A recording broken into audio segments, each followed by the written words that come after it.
Hello everyone, welcome to Uncle Pinocchio's Children's Tales. Get ready for amazing kids' stories with great morals and magic. I can't wait to share all my favorite tales with you. So snuggle up and get comfy. Are you ready? Let the adventure begin. Coming up next, story number 1. Can you imagine a spinning top so fast it could twirl its way to other worlds? That's what happened to Lilo, the most restless top in the small town of Azulina. Lilo wasn't just any top, it had golden symbols engraved on it that no one could decipher. Every time it spun, it glowed like a tiny sun. His best friend was Biso, a silver-shelled beetle who dreamed of traveling beyond the garden where they lived. Every afternoon, Lilo would spin and spin on Grandpa Zero's old table, imagining adventures that crossed rivers, mountains, and stars. "One day I'll spin so fast I'll disappear," Lilo joked as Biso laughed and clapped with his tiny legs.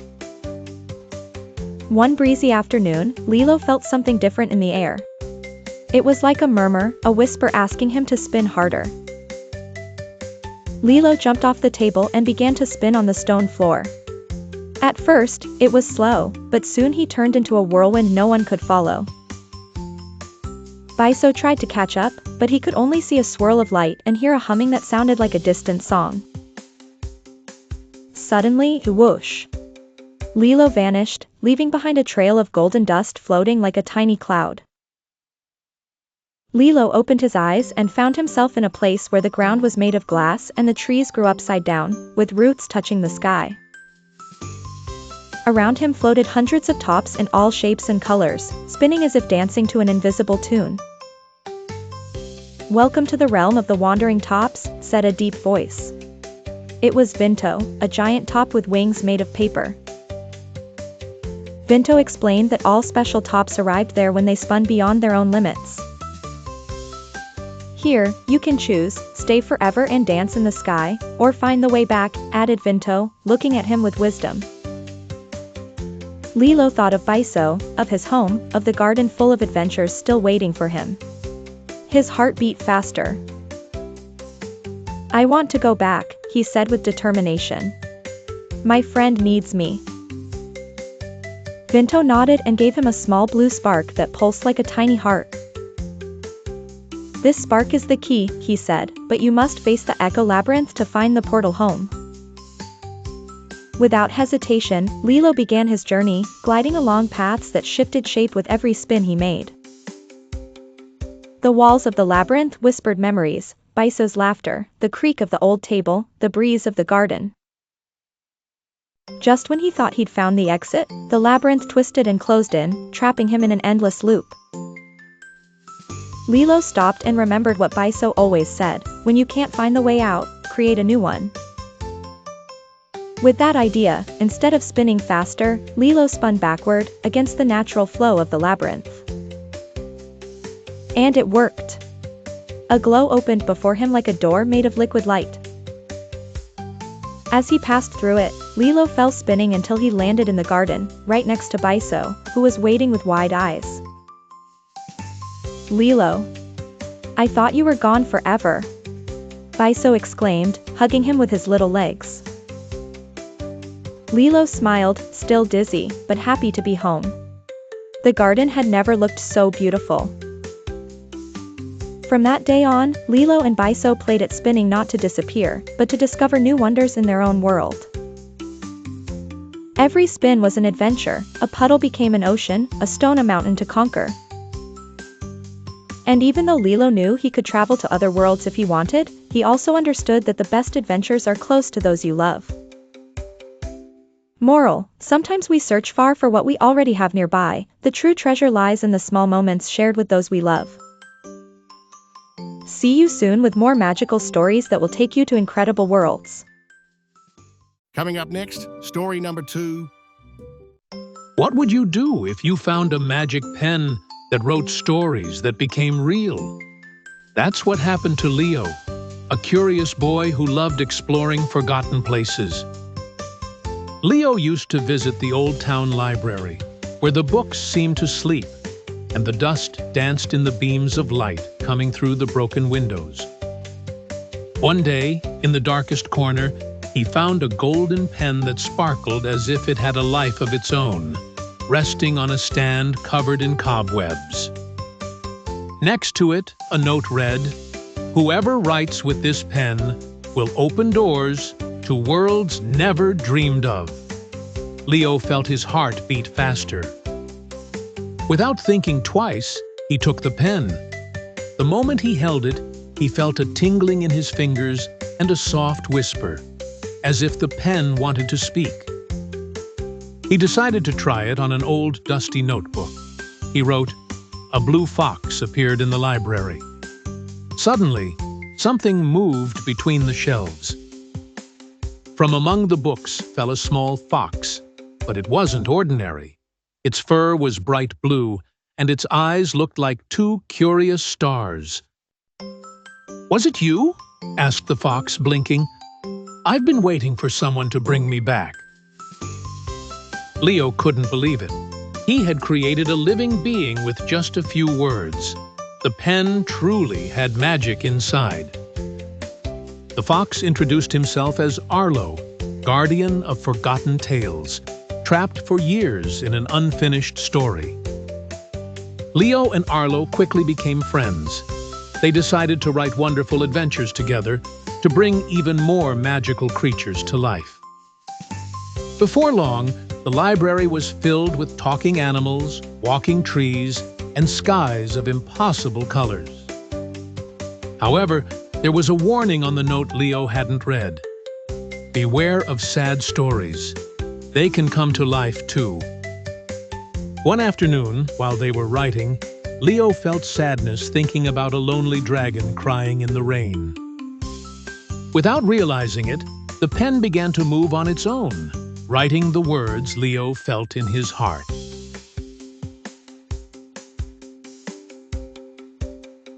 Arlo jumped in alarm. "Leo, it's a sadness dragon. We must be careful. It can change everything around it." The dragon didn't attack, but its sadness was so deep that the books withered, the walls cracked, and the light vanished. Leo felt a knot in his stomach. He couldn't abandon the dragon, but he didn't want it to destroy the magical world he had created either. "Maybe if we give it a happy story, its heart will change," said Arlo, wagging his blue tail. Leo sat down, determined. With trembling hands, he wrote, "The dragon found a friend who always listened, and together they flew toward the sun."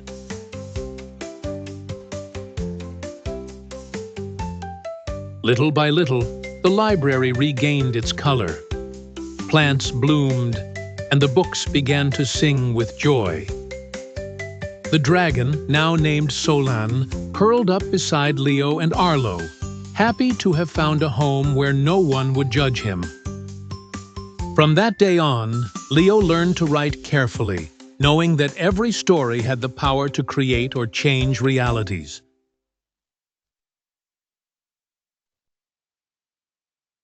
Sometimes, other children who found the library were also invited to write, but first they had to promise to write with their hearts.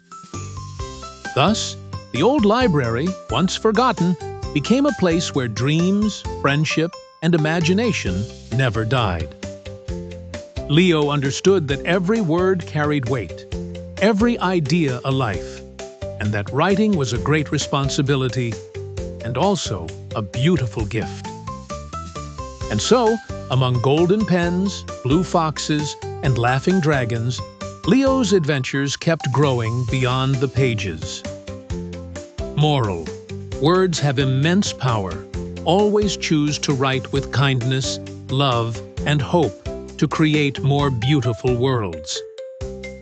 See you very soon with more magical tales that will take you to incredible worlds. Coming up next, story number 3. Can you imagine finding an umbrella that not only protects you from the rain, but takes you to magical places every time you open it? In a dusty corner of the antique shop, Tobias, a curious mole with red glasses, found an emerald-colored umbrella. Tobias, who had never used an umbrella before, decided to open it inside the shop, despite the old sign that read, "Do not open here." As he twisted the handle, the umbrella emitted a hum and a whirlwind of light surrounded him, making everything around him disappear. When Tobias opened his eyes, he was no longer in the shop, but in a forest where the trees whispered songs with their own voices. Beside him appeared Nini, a small squirrel with a multicolored scarf, who seemed to know the place very well. "Welcome to Drizzland," said Nini, "a world you can only reach with the traveler's umbrella." Tobias, both excited and confused, asked, "And how do you get back home?" "To return, Nini explained, "you must find the golden button hidden somewhere in this world." Together, they walked along cloud paths, crossed rivers of blue ink, and spoke with flowers that told riddles.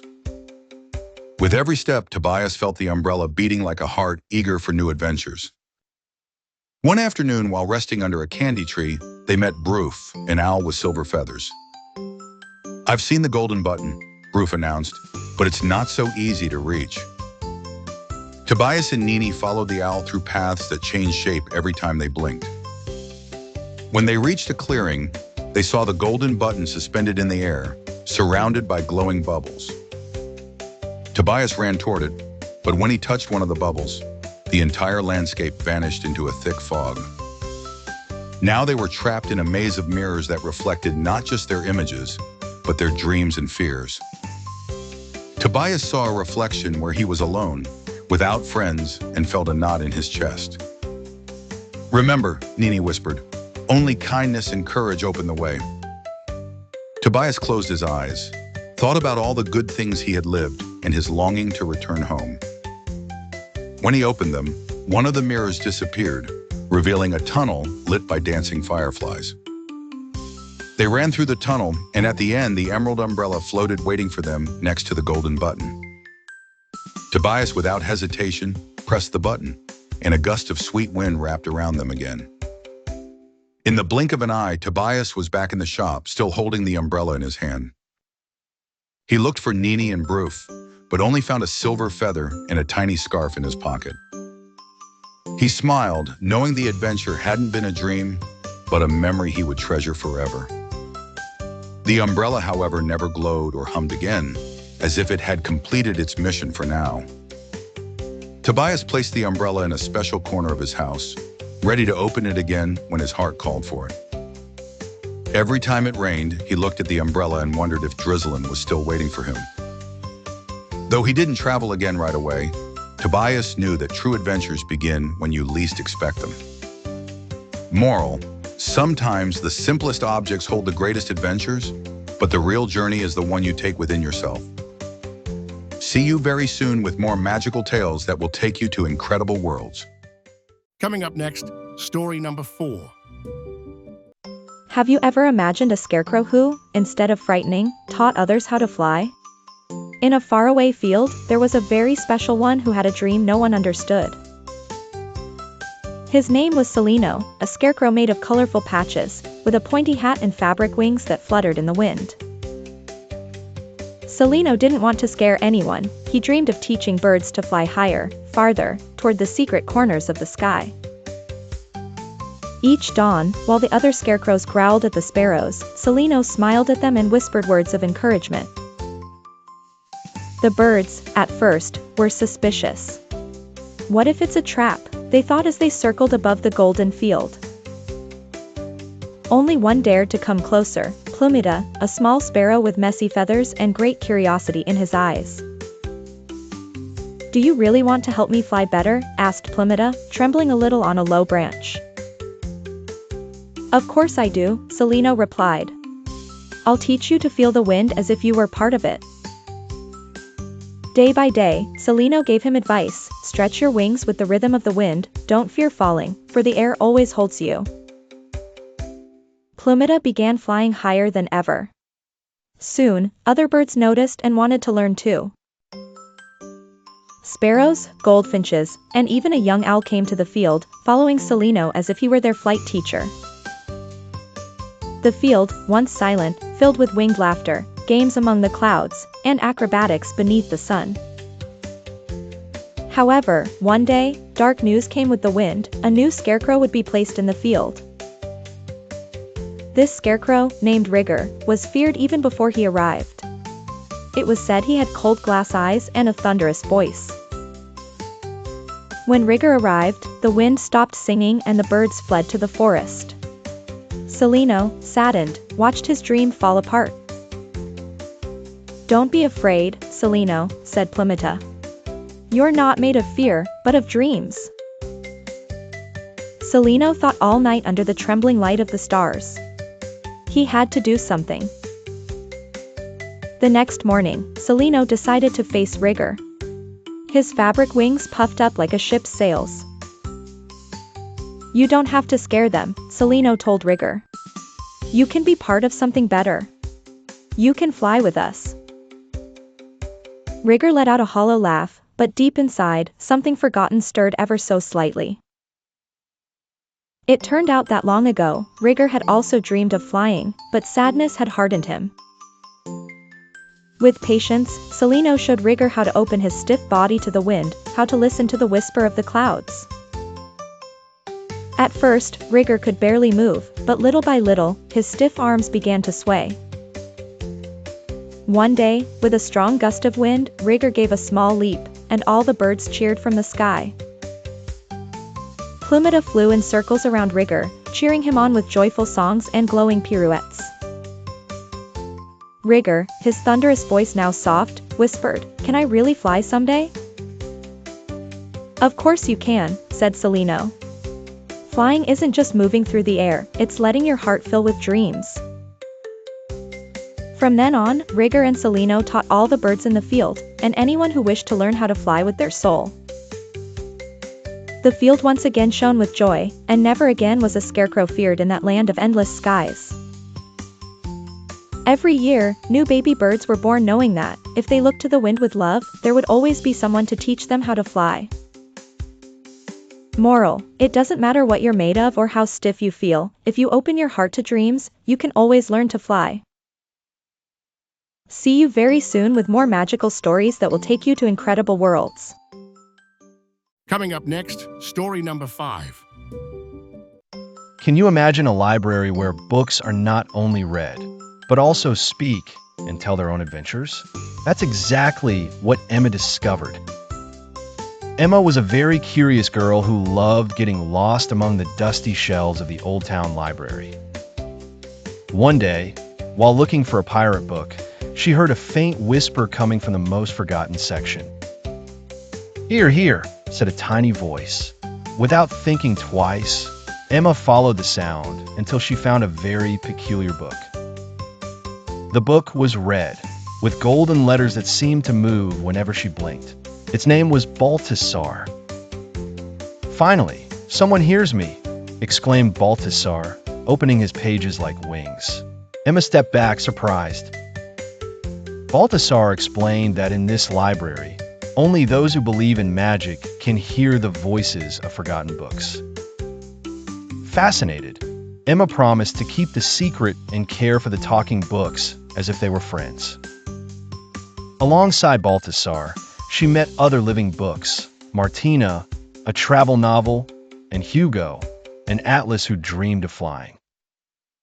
Each one had incredible stories that couldn't be read, only told in their own voices, as if they were people. Every afternoon, Emma listened to a new tale: adventures on flying islands, sunken cities, and crystal forests. One day, Balthasar revealed something even more surprising. The books could transport her into their worlds if she believed. Emma closed her eyes, and when she opened them, she was sailing on a paper boat with characters from ancient stories.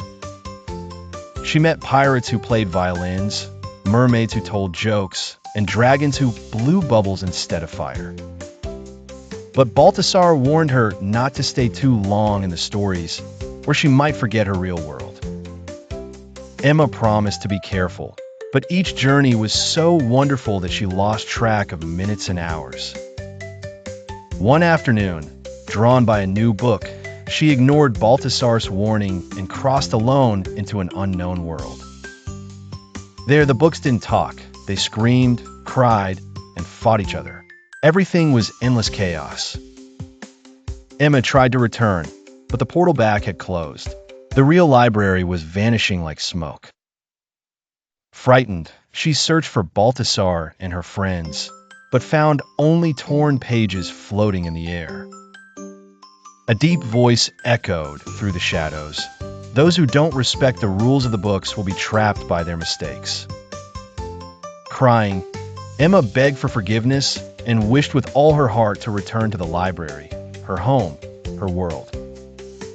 Suddenly, a small light appeared. It was Martina, who, with great effort, opened a tiny portal between the pages. Emma jumped in without looking back and, after a whirlwind of words and lights, returned to the library, exhausted. Baltasar looked at her sternly, but then smiled. Every reader must learn to respect the power of a story. From that day on, Emma never crossed into a book without her friend's guidance and valued every adventure even more. She discovered that some stories weren't meant to be lived, but to be heard and learned from with the heart. She also helped other children find the talking books, always reminding them that magic deserves respect. Every night, the library lit up in secret, full of voices telling stories to those who knew how to listen. And Emma, now wiser, knew that a good story could change not just her day, but her entire life. Moral: the true magic of a story lies in respecting it, learning from it, and never losing humility before its power. See you very soon with more magical tales that will take you to incredible worlds. Coming up next, story number 6. Did you know there's a little elf who can make rainbows whenever he wants? In the forest of Nubilas lived Dinko, a small elf with a very special talent. Dinko wasn't like the other elves who hid treasures. He spent his days creating magical rainbows with his bright light wand. Every morning, Dinko mixed dewdrops, children's laughter, and a bit of sunshine to form the most beautiful colors anyone could imagine. His best friend was Pluma, a blue butterfly who helped him gather the laughter hidden among wildflowers. But one day, something strange happened. The sky turned gray, and the laughter vanished from the forest as if it had hidden away. Dinko waved his wand, but only dull sparks came out. Without laughter or joy, no rainbow could be born. Worried, Pluma flew off to investigate and discovered that a sad wind, named Zephyr, had settled in the forest. Zephyr was a wandering wind who, without meaning to, carried away laughter and hid the sun behind heavy cotton clouds. Dinko decided to face him, but how do you fight a wind that doesn't understand colors or songs? I don't want to hurt Zephyr, Dinko thought, I just want the laughter to return and the rainbows to be born again. So, with Pluma's help, they wove a rope of golden threads to catch the sadness floating in the air. When Zephyr passed by whistling, Dinko gently threw the rope, catching a small droplet of his melancholy. Instead of fighting, Dinko whispered sweet words to the captured droplet, "You're not alone. All winds need to laugh too." The droplet trembled in the air and slowly turned into a bright flash that lit up the forest. Zephyr, feeling that warmth, stopped blowing sadly and began to dance in light circles above the trees. Dinko took the chance and raised his wand. This time, he mixed not only sunshine and dew, but also a bit of joyful wind. A huge rainbow appeared in the sky. But this time, it wasn't an ordinary one, it sparkled with sounds of laughter. The birds sang louder, the flowers burst open, and the animals came out of their hiding places. Zephyr, seeing his effect, realized he could be part of the joy, and not just the gray silence. From that day on, every time Zephyr visits a place, he carries little giggles with him, spreading them as he passes. Dinko, for his part, learned to include the wind in his secret mixes to create even more magical rainbows. Pluma became in charge of gathering not just laughter, but also happy sighs floating in the air. Sometimes, when you see a rainbow and hear a joyful whisper, it's Zephyr playing among the colors. The forest of Nubilas was never sad again, because every being, even the quietest ones, learned to share their joy. One afternoon, Dinko wanted to make the biggest rainbow ever to thank his wind friend. He gathered in his wand the most sincere giggles, the fastest butterflies, and the golden rays of the sunset. When he cast the spell, the entire sky lit up with lights and melodies that embraced the whole forest. Zephyr blew gently, carrying that music to the most hidden corners of the earth. Dinko, Pluma, and Zephyr looked at each other smiling, knowing that together they could turn any sadness into color. The whole forest celebrated that night, under a rain of stars that seemed to have no end. Moral: sometimes, those who seem to bring sadness just need a little love and joy to shine alongside us. See you very soon with more magical stories that will take you to incredible worlds. Coming up next, story number 7. What would happen if one day you woke up and discovered that a mother dragon had adopted you as her own child? That's what happened to Lino one unexpected morning. Lino was a curious boy who lived near the Cloud Forest, a place where, according to legend, dragons still guarded their nests. One night, after following a golden firefly, Lino got lost among the trees. The cold and strange noises made him tremble with fear. Suddenly, a huge shadow descended from the sky. It was Brina, a mother dragon with silver scales and eyes full of tenderness. Brina smelled Lino's fear and, mistaking him for one of her lost little ones, gently wrapped him with her wing and carried him to her cave. When he woke up, Lino found himself surrounded by enormous dragon eggs, warm and glowing like living lamps. Brina offered him sweet fruits, fresh water, and even sang him a lullaby in a language of whispers and roars.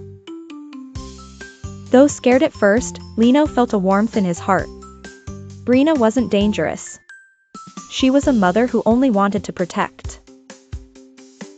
The days passed, and Lino learned dragon customs, flying on Brina's back, gathering nectar from giant flowers, collecting shiny stones.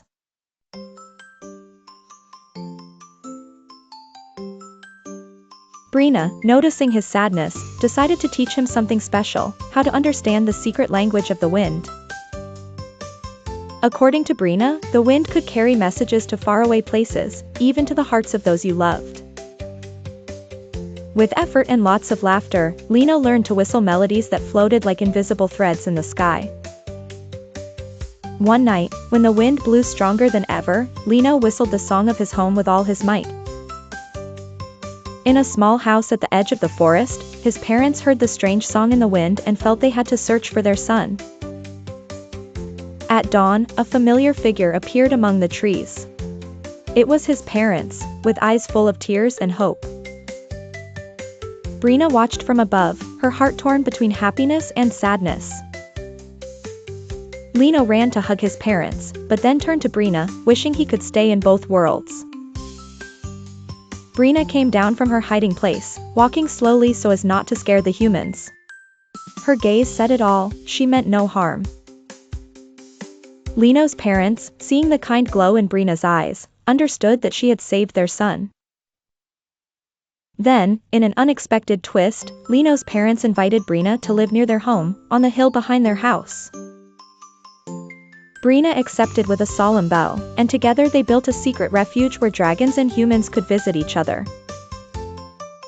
Lino grew up learning the best of both worlds, the wisdom of dragons and the tenderness of humans.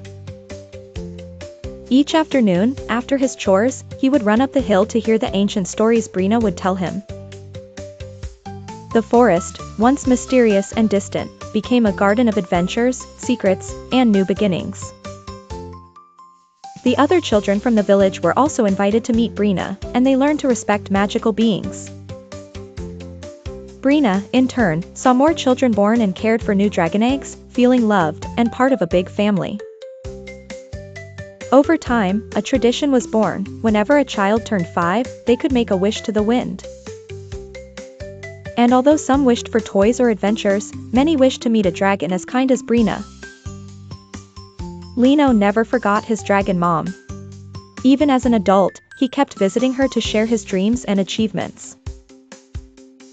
Moral: sometimes, true bonds of love don't depend on blood, but on care, kindness, and heart.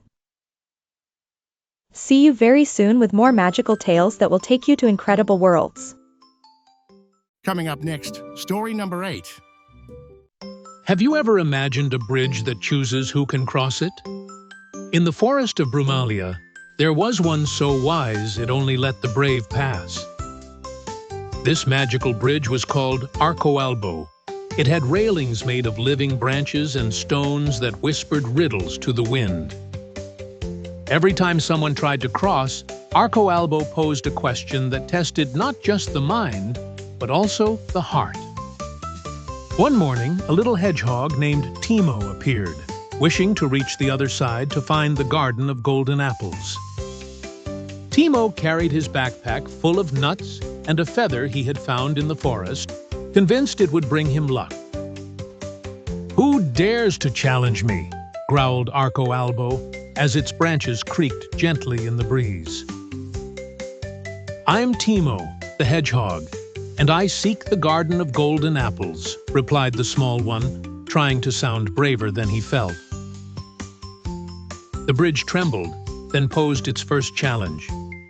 What weighs more, a sack full of gold or one full of smiles? Timo thought and said, "Smiles weigh more in the heart. Gold only weighs in the pockets." Arcoalbo let out a sigh of leaves and dropped a blue flower on the path. He had passed the first test. Just as he was about to move forward, a second character emerged from the trees. Luma, a giant firefly with crystal wings. "I want to cross too," buzzed Luma, lighting the path with a soft, flickering glow.